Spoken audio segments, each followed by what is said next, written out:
Hi hello everyone, मी लीना किनके आपलं enjoy चॅनलमध्ये सगळ्यांचे सहर्ष स्वागत करत आहेत.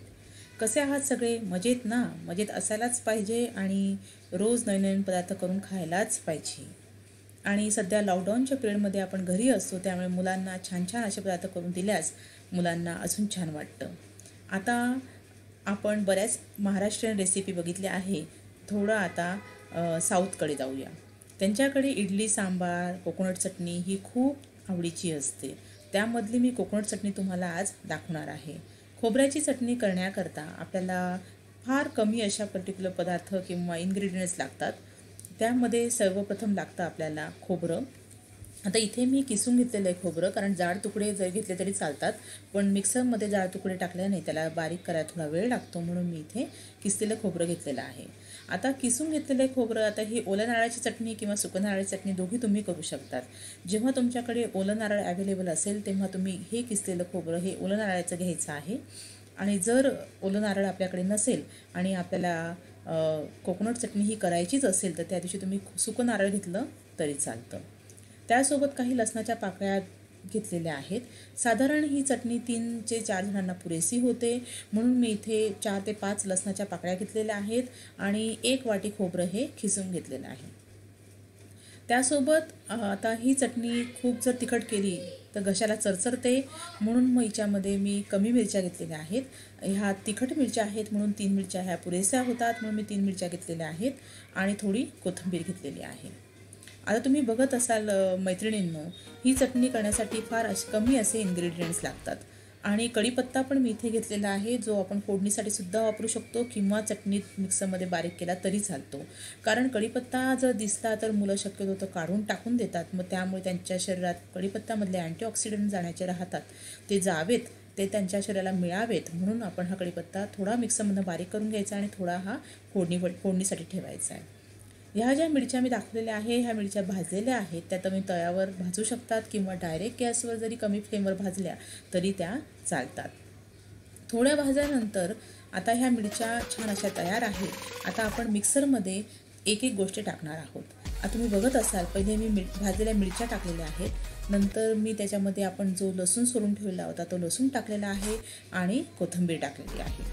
आणि त्यासोबत हे सगळं टाकल्यानंतर मी मगाशी सांगितल्याप्रमाणे थोडा कढीपत्ता इथे मुद्दामून टाकलेला आहे, की जेणेकरून मुलांनी जरी दिसलेला कढीपत्ता काढून टाकला तरी ह्या कढीपत्त्याचे अँटीऑक्सिडंट त्यांच्या शरीरात नक्कीच जातील. त्यासोबत आता जे आपण खोबरं किसून ठेवलेलं आहे तेही टाकायचं आहे. आणि थोडं टिप मी इथे तुम्हाला सांगणार आहे, की ह्या चटणीचा एक सुगंध असा वास यावा आणि एक वेगळाच छान जिभेवर तरवळणारा फ्लेवर यावा, म्हणून थोडं जिरं टाकायचं आहे. साधारण 1 वाटी जर खोबरं असेल तर अर्धा टेबलस्पून जिरं हे सफिशियंट होतं. हे जिरं मी इथे न भाजता टाकलेलं आहे, तुम्ही भाजून जरी टाकलं तरी चालेल, पण न भाजता टाकलेल्या जिऱ्याचा फ्लेवर हा जास्त छान येतो ह्या चटणीमध्ये. नंतर त्यामध्ये आपण जे खोबरं किसलेलं होतं ते खोबरं आपण टाकून द्यायचं आहे. आता मैत्रिणी लक्षात घ्या, की काही ठिकाणी खोबऱ्यासोबत थोडे शेंगदाण्याचे 8-10 दाणे पण टाकतात, की ज्याला बाइंडिंग असं छान यावं म्हणून. ते टाकलं तरी छान होतं, अन्यथा तुम्ही नुसतं खोबरं टाकलं तरी ही चटणी तेवढीच छान होते. हे टाकल्यानंतर त्याच्यामध्ये आपल्याला थोडं मीठ टाकायचं आहे. आता मीठ आपल्या चवीनुसार टाकायचं आहे, जिच्यामध्ये अर्धा चमचा मीठ टाकलं तरी पुरेसं होतं. आता इथे मी थोडे शेंगदाणे टाकत आहे, की ज्याचं बाइंडिंग आणि ते एकजीवपणा एकसारखा व्हावा, कन्सिस्टन्सी त्याची छान हवी, म्हणून त्यासाठी थोडं शेंगदाणे टाकलेले आहे. हे टाकल्यानंतर त्याच्यामध्ये आता मी तुम्हाला सांगते, थोडं पाणी टाकायचं आहे. पाणी हे आपल्याला हवेल्या कन्सिस्टन्सीमध्ये टाकायचं आहे. मीठ टाकायचं आहे अर्धा चमचा मी सांगितल्याप्रमाणे मगाशी. आता जेव्हा आपण पाणी टाकणार आहोत तेव्हा पाणी थोडं कमी टाकायचं आहे, कारण ते मिक्सरमधून बाहेर याची शक्यता होते. नंतर तुम्ही पूर्ण चटणी तयार झाल्यानंतर हव्या त्या कन्सिस्टन्सीमध्ये थोडं अजून पाणी ॲडिशन करू शकतात. साधारण इथे मी पाव ग्लास पाणी टाकत आहे, की जो पाव ग्लास पाणी टाकल्यानंतर तेवढ्या कन्सिस्टन्सीमध्ये ती चटणी छान बारीक होणार आहे. मिक्सरमध्ये लावल्यानंतर साधारण 1 मिनिटामध्ये ही चटणी एकदम छान तयार होते. तुम्ही बघत असाल मैत्रिणींनो, बाउलमध्ये काढलेली चटणी किती सुंदर दिसत आहे. जर हिच्यामध्ये अजून कोथिंबीर असती तर तिचा थोडा ग्रीनिश कलर आला असता. म्हणून मग आपल्याला आवडीनुसार आपण त्याच्यामध्ये कोथिंबीर जास्त किंवा कमी करू शकतो. हे केल्यानंतर एका साईडला छोट्याशा भांड्यामध्ये छोट्याशा वाटीमध्ये मी तेल तापायला ठेवलेलं आहे. तुमच्याकडे छोटी कढई असेल तुम्ही छोट्याकडे तेल तापायला ठेवू शकतात.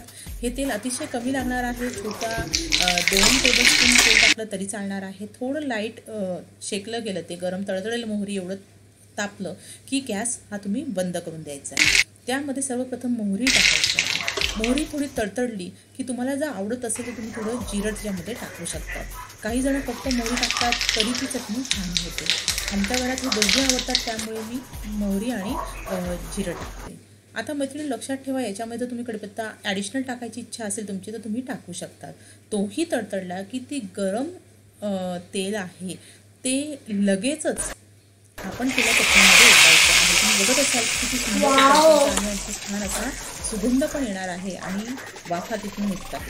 आता हे जे तडतडलेलं तेल आहे ते त्या चटणीमध्ये एकजीव करण्याकरता चमच्याने छानपैकी घालून घ्यायचं आहे. अशा प्रकारे आपली सुंदर अशी कोकोनट चटणी तयार होणार आहे. तर मैत्रिणींनो, नक्की ही करून बघा आणि जर तुम्हाला आवडली तर लाईक, शेअर आणि सबस्क्राईब करायला विसरू नका. तर पुन्हा भेटूया मैत्रिणींनो पुढच्या नवीन व्हिडिओमध्ये एका नवीन रेसिपीसह. थँक्यू. Bye bye.